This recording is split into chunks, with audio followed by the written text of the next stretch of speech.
Question 2. Any tips on how to get through life? This is a dramatic question, I know. Yeah, I have a few things here. I think the best way to answer these questions are always advice you'd offer to your younger self. And I'm 37 now, I'll be 38 in December. And I think back to 25, 26, 27, 28, that kind of period of life. And when things sometimes felt difficult, sometimes felt meaningless, sometimes didn't really feel worthwhile, I didn't understand myself well enough. I didn't ask really good questions about who I wanted to be and what I wanted to do. So I think answering this question from that place can be useful. I'll start with getting your ladder up against the right wall. This actually ties into the next question. That's a line that gets quoted back to me the most from my first two books, The Fitness Mindset and Rewire Your Mindset, about the importance of getting your ladder up against the right wall. In The Fitness Mindset, I spoke about when I was a teacher, and it spent like I felt like I had spent years climbing a ladder in a career only to feel like it was against the wrong wall when I got there. And I did 4 years of an undergraduate, 1 year of a postgraduate to become a teacher. I walked into my first teaching job in London, and I'd say within 30 minutes of a year 3 classroom with 30 children in front of me, I was like, I don't want to be a teacher. And the feeling at the time was, I spent years climbing a ladder and I am up against the wrong wall. And that happens with people in relationships. It's sunk cost fallacy as well, where you throw figures of good time after bad or good money after bad, i.e. you're in a relationship for 5 years, you've been miserable for 4, but you're afraid to get out of it because you spent so much time, energy and effort in it. This happens a lot with relationships. It happens a lot with diet protocols where people yo-yo diet. It happens a lot with careers as well. So the first thing here is get your ladder up against the right wall. If you're unsure about what the right wall is, the person you should be with, the career you should be in, the nutritional or training protocol you should be following, sometimes a process of elimination is the way to start, where you just start eliminating the things that you don't want to do. You eliminate the people you don't want to be around. You eliminate the careers and jobs you don't want to be in. So it starts by a process of elimination. So get your ladder up against the right wall is the first thing. After that, do difficult things that bring you peace or purpose. In Rewriting Your Story, my last book, I spoke about this, the paradox of doing difficult things. And I'm not saying do difficult things for the sake of doing difficult things. Suffering for suffering's sake is masochistic. Suffering for something that you feel inspired about is passion. And that's a very important distinguishment to make. Chris Williamson, the host of Modern Wisdom podcast, a great podcast. Chris has been on this show as well, episode 313, I think it is. And Chris has got a great line that not all suffering is valuable. And that's very, very true when it comes to difficult things. But if you're doing difficult things that either bring you peace or bring you purpose, I recommend you adopt that as a habit into your lifestyle. Things that bring you peace might be therapy. It might be meditation. It might be working out and moving more. Things that bring you peace. Working through, in my case, the self-worth issues above. That was really, really difficult. It's really hard to look in the mirror and go, you don't feel worthy. You don't feel worthy of the good things that happen to you. You don't feel worthy of love because of some childhood wound that you haven't worked through yet.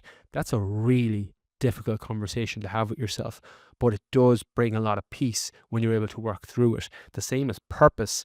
If you feel called for something, and I've used the example of when I was working as a teacher and I wanted to become a personal trainer and set up my own fitness business. And there was times when I'd have to set my alarm for 4 a.m. because I need to do my workout before I took a client in the gym at 5 or half 5. And it was really difficult. I'm not a morning person. I don't like getting up super early by design or by probably genes and biology.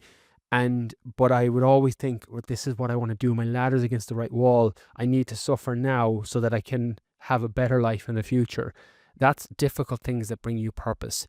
That's studying the course. That's studying with the mentors or the coaches. That's setting up a side hustle alongside your career and your job because you don't like it. That's suffering that brings you purpose. That's difficulty that brings you purpose. And as Jay Alderton, who was on the podcast in January, very good episode, his book is Hard Life, Easy Things, or Easy Things, Hard Life. No, I can't remember. Anyways, the mantra of the book is make sure you're doing difficult things, make sure you're doing hard things, because that gives you an easier life. And again, success leaves clues. So second thing here is do difficult things that bring you peace or purpose. 3, surround yourself with good people. Jim Rohn has a very famous line that you're the average of the 5 people you spend the most time with. And if you spend time with 5 fit people, you'll become the 6th. You spend time with 5 rich people, you'll become the 6th. Proximity is power in a lot of cases, but that also works in the reverse. If you spend time with most of your 5 people are all negative, it's very, very difficult for you to have a positive outlook on life. The analogy I used in Rewire Your Mindset, the book, was don't plant apple trees and expect oranges to grow. Don't put yourself in a negative environment and expect to have a positive outlook. And so that's why who you spend time with is so important. Audit your circle regularly. They don't all have to be the most positive Pollyanna, see the best in every situation, but they need to be supportive of what you're doing, and you for them. Charlie Munger's got that famous line, to get what you want, you have to deserve what you want. And that's the same with your friendship group. That's the same with your romantic partners. How do you get a really good partner? Make sure you deserve it. How do you get really good friends? Make sure you deserve it. And whatever that looks like in terms of how you show up in those relationships. But surround yourself with good people, because you're the average of the 5 people you spend the most time with. Then I would say do meaningful work. So much of our life is spent working. And in Habit 6, in the last book, I talk about learning to jump out of bed every morning. That when I was a teacher, every Friday I knew it was the weekend. Every Sunday I would get Sunday blues and I had to go back to work on Monday. And then I would be ecstatic around summer holidays, around holidays where I'd get a week off. That was, knowing now on reflection and hindsight, a feedback for me that this is not what I should be doing.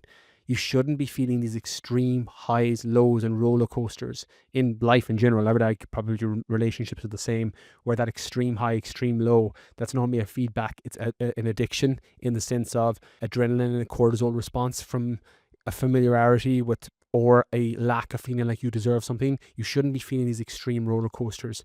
And if you are, it's normally feedback that your path is not, or you're not aligned on the right path, or your ladder is up against the wrong wall. And doing meaningful work comes into that. It's an eighth of a lot of our days. For a lot of people, you'll sleep 8 hours, you'll work 8 hours, you have 8 hours of free time for the most part. I think that maths. Yeah, that maths. So that's a large portion of your day. And if you feel like you're in a dead-end job or a career that sucks your soul, it might be worth tweaking or changing that. This is way easier if you're in the early stage of life, where you're not tied, you don't have children yet, you don't have a mortgage yet, you can live frugally and cheaply and do things that you really want to do. This is a much more difficult conversation if you're in a different season of life. But if that's you, I would say try and find purpose somewhere. And in Rewriting Your Story, I spoke about it in Habit 6. Either have an outlet for your passion, something that gets you very, very excited. So although the work doesn't feel like the outlet at the moment, there's another area of your life that makes you jump out of bed. Or if it's the case that you hate your career, maybe it's time to set up something on the side, look into alternative jobs, something that would make you happier. You don't have to make that decision or change in the next week, the next month, or even the next year.